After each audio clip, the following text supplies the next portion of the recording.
Hola, espero que estén bien. Vamos a dar inicio a nuestra segunda clase de Historia de Bolivia.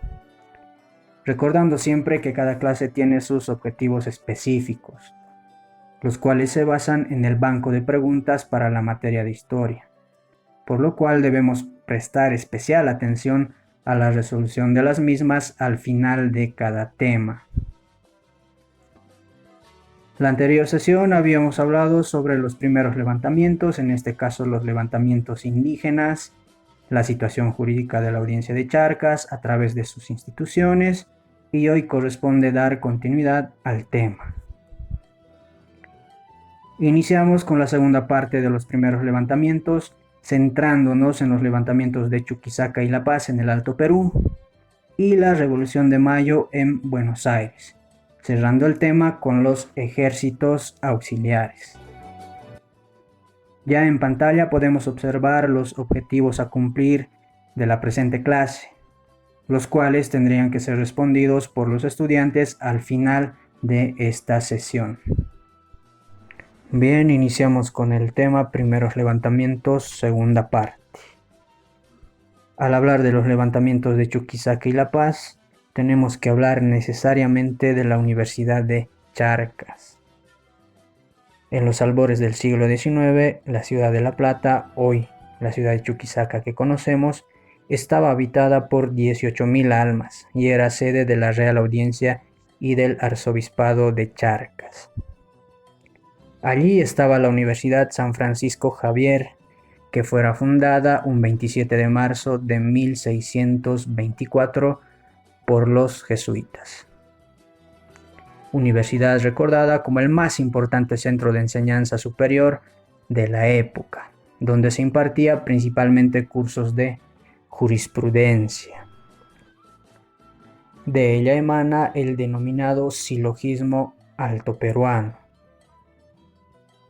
Con el nombre de silogismo altoperuano se conoce el argumento emanado de la Universidad de Charcas, como ya lo habíamos mencionado, que dio sustento jurídico a la revolución emancipadora. Pero ¿en qué consistía este silogismo altoperuano? Consistía en el razonamiento de que al no existir rey, el pueblo era el único que podía tomar determinaciones. El historiador Gabriel René Moreno nos dice que el vasallaje colonial se debe no a España, sino a la persona del legítimo rey.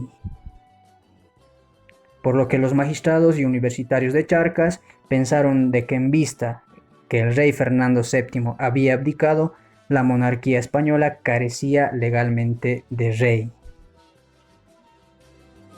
Napoleón había tomado prisionero al rey Fernando VII y le obligó a abdicar el año 1808. Hecho por el cual los magistrados de Charcas decidieron asumir el gobierno y no aceptar ninguna autoridad emanada de España o de la familia real.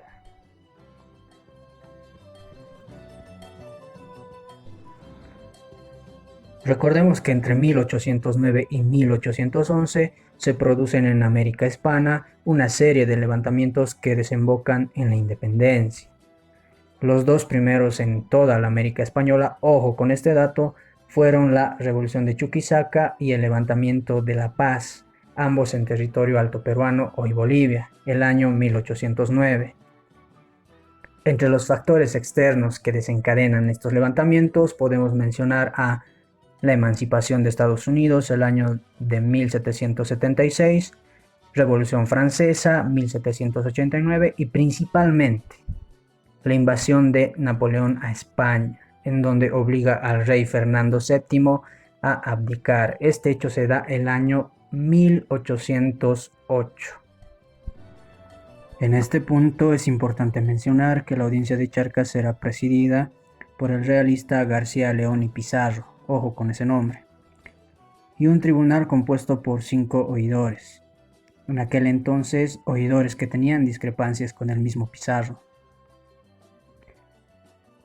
Ya habíamos mencionado que Napoleón invade España el año 1808 y obliga al rey Fernando VII a abdicar, es decir, a dejar el trono a favor del francés. Los españoles ponen resistencia y forman una junta de gobierno en Sevilla, a lo que la audiencia de Charcas decidió no reconocer a esta junta y proclamar su fidelidad a Fernando VII.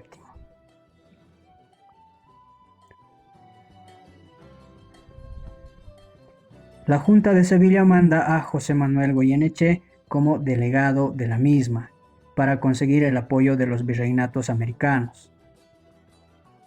José Manuel Goyeneche es recordado por la historia como un hábil intrigante, ya que por una parte era delegado de la Junta de Sevilla y por otra fue hasta Río de Janeiro a entrevistarse con Carlota Joaquina. ¿Quién era Carlota Joaquina? Era la hermana de Fernando VII y esposa del rey de Portugal.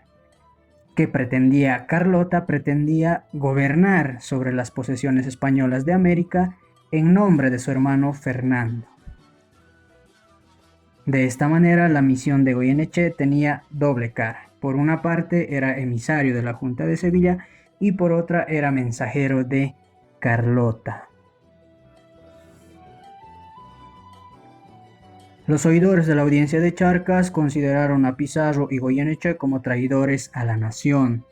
Por su parte, los doctores de Charcas y en el claustro de la universidad rechazaron las pretensiones de Carlota Joaquina, proclamando como único rey a Fernando VII. Por lo que se formaron dos bandos. Por una parte, Pizarro y Goyeneche contra los doctores de Charcas y los oidores de la audiencia. Dos bandos, recuerden eso. La víspera del 25 de mayo de 1809, García León y Pizarro mandó arrestar a los oidores, al fiscal Andreu y a los hermanos Sudáñez, quienes eran miembros del cabildo que se había formado. La turba, al ver esto, exige la liberación de Jaime Sudáñez, quien ante la presión es liberado. Los oidores, por su parte, pidieron la renuncia de Pizarro, quien no tuvo más remedio que entregar el mando político y militar. Es de esta manera que se desconoce al virrey e inicia el camino hacia la independencia. Muy bien, continuamos ahora con el levantamiento de La Paz, que se dio en fecha 16 de julio de 1809. Influenciados por lo ocurrido el 25 de mayo en territorio chuquisaqueño, los patriotas paceños declaran su fidelidad al rey Fernando VII y rechazan a quienes pretendían entregar Charcas a Carlota Joaquina. En las filas patriotas sublevadas se encontraban varios doctores graduados en Charcas, quienes en su integridad reconocen como jefe a Pedro Domingo Murillo, quien era abogado nacido en la ciudad de La Paz. El 16 de julio de 1809, aprovechando la procesión de la Virgen del Carmen, los revolucionarios llamaron a cabildo abierto. El levantamiento se realizó al grito de «Viva Fernando VII, mueran los traidores». Pedro Domingo Murillo es nombrado jefe militar en el mencionado cabildo. El 24 de julio se conformó la Junta Tuitiva, quien junto al cabildo ejercían las funciones de gobierno.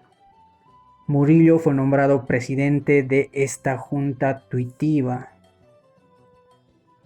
Al ver estos acontecimientos, el virrey Abascal ordenó a José Manuel Goyeneche controlar la sublevación de La Paz, y gracias obviamente a la superioridad militar que contaban los realistas, el 25 de octubre de 1809 entró a la ciudad de La Paz e inició el juicio a los sublevados.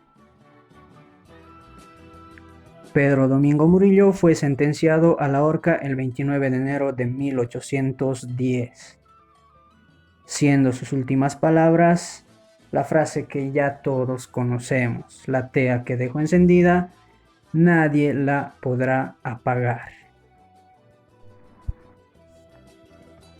Ya a esta altura, el camino hacia la independencia era imparable.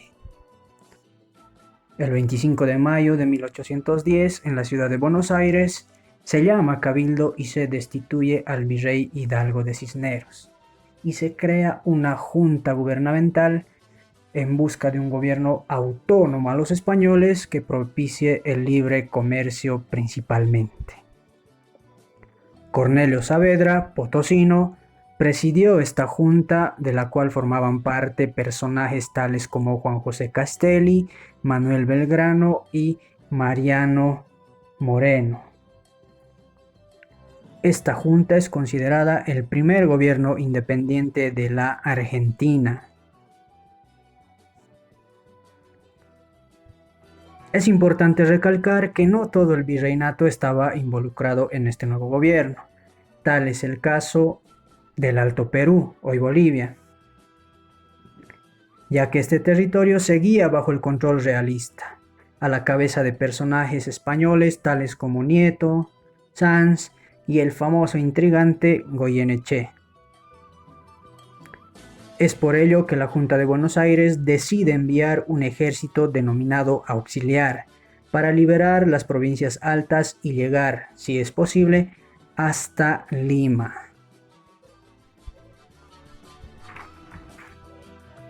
En total fueron 4 ejércitos auxiliares que envió la Junta de Buenos Aires hacia nuestro territorio. La historia nos dice que más que favorecer la causa independentista, nos trajo perjuicios. El primer ejército auxiliar fue enviado en julio de 1810 al mando de Antonio González Balcarce y Juan José Castelli. Los comandantes son bastante importantes por si acaso. El segundo ejército auxiliar fue enviado en septiembre de 1812 al mando de Manuel Belgrano, quien es derrotado en la batalla de Vilcapugio y Ayohuma por el brigadier Pezuela. Otro dato bastante importante, ¿sí? El tercer ejército auxiliar fue enviado en enero de 1815. El mismo estaba al mando del general José Rondeau. Y finalmente, el cuarto ejército auxiliar, enviado en abril de 1817, al mando del coronel Gregorio Arauz de la Madrid. En este estado de la clase ya estamos en la capacidad de poder responder los objetivos planteados al inicio de nuestra clase, ¿sí? Es decir, a las cuestionantes que nos hemos planteado. Así es que comenzamos con la primera. Nos dice: los levantamientos del 25 de mayo en Chuquisaca y el 16 de julio en La Paz, que desembocan en la independencia del Alto Perú, se produce el año. Evidentemente la respuesta es el inciso A, 1809, ¿sí? Seguimos. 2. En la Revolución de La Paz, en 1809, el levantamiento se realizó al grito de «Viva Fernando VII, mueran los traidores». Al obispo La Santa se le obligó a renunciar, se detuvo al intendente Tadeo Dávila y fue nombrado jefe militar. La respuesta es el inciso B, Pedro Domingo Murillo. Sí, entonces automáticamente cuando hablemos de la Revolución de La Paz, el jefe militar de esta revolución fue Pedro Domingo Murillo. Continuamos. El tercero nos dice: el 25 de mayo de 1810, en la ciudad de Buenos Aires, después de llamar a cabildo abierto, se destituye al virrey Hidalgo de Cisneros y se crea una junta gubernamental, primando los conceptos de un gobierno autónomo que propiciaría el libre comercio. Esta junta fue presidida por, habíamos hablado de un potosino, la respuesta es inciso A, Cornelio Saavedra. Seguimos. El cuarto. Nos dice: el segundo ejército auxiliar argentino, que pretendió liberar el Alto Perú en 1812, fue comandado por el general. La respuesta inciso C, Manuel Belgrano. Es por ello que en el desarrollo de la clase les había dicho que los comandantes de estos ejércitos eran bastante importantes para poder responder nuestros cuestionantes. Seguimos. 5. El que mandó arrestar a los líderes de la audiencia de Charcas y también ordenó el arresto del fiscal Andreu y de los hermanos Manuel y Jaime Sudáñez en vísperas del 25 de mayo de 1809 fue: respuesta inciso A, García, León y Pizarro. ¿Sí? Continuamos. El 6 nos dice: en los albores del siglo XIX, la ciudad de La Plata, antigua Chuquisaca, estaba habitada por 18.000 almas y era sede de la Real Audiencia y del Arzobispado de Charcas. Allí se estableció también la Universidad de... Evidentemente la respuesta es inciso A, San Francisco Javier. Seguimos. El 7 nos dice: en julio de 1810 partía de Buenos Aires con destino al Alto Perú el primer ejército auxiliar con 1.200 hombres, comandado por Antonio González Balcarce, el cual llevaba al abogado Juan José Castelli y Bernardo Monteagudo, enfrentándose a las tropas españolas en Huaqui, dirigidos por... La respuesta inciso B, José Manuel Goyeneche. Es decir, el primer ejército auxiliar ha sido derrotado en Huaqui por José Manuel Goyeneche. Muy bien, continuamos con la cuestionante número 8. Y nos dice: ¿qué historiador boliviano dice: el vasallaje colonial se debe no a España, sino a la persona del legítimo rey? Porque los magistrados y universitarios de Charcas pensaron que en vista de que el rey don Fernando VII había abdicado, la monarquía española carecía legítimamente de un rey. La respuesta evidentemente es el inciso B, Gabriel René Moreno, ¿sí? Historiador boliviano. Seguimos. La 9 nos dice: en el claustro de la Universidad San Francisco Javier, enero 1809, se produjo un total rechazo a las proposiciones de Carlota Joaquina y se proclamó como único rey a... Respuesta demasiado evidente también, inciso A, Fernando VII. Continuamos. La 10 nos dice: el 25 de octubre de 1809, José Manuel de Goyeneche entró a La Paz e inició un juicio a los sublevados. Las sentencias se dictaron entre enero y febrero de 1810. En total, 12 rebeldes fueron condenados a la horca. Uno de los ejecutados dijo: la tea que dejó encendida nadie la podrá apagar. Fue... Otra pregunta demasiado evidente, inciso C, Pedro Domingo Murillo es la respuesta. Y finalmente, la número 11 nos dice: el segundo ejército auxiliar argentino, comandado por el general Manuel Belgrano, fue vencido por el auxiliar brigadier Joaquín de la Pezuela en... La respuesta inciso B, Vilcapugio y Ayohuma. De esta manera concluimos la clase de hoy, ¿sí? Siempre recordándoles a ustedes de que los objetivos de cada clase son parte vital de nuestro estudio, ¿sí? Entonces, préstenle especial atención a la resolución de estas cuestionantes. Muy bien, nos vemos la siguiente clase para seguir estudiando la historia como debe ser contada.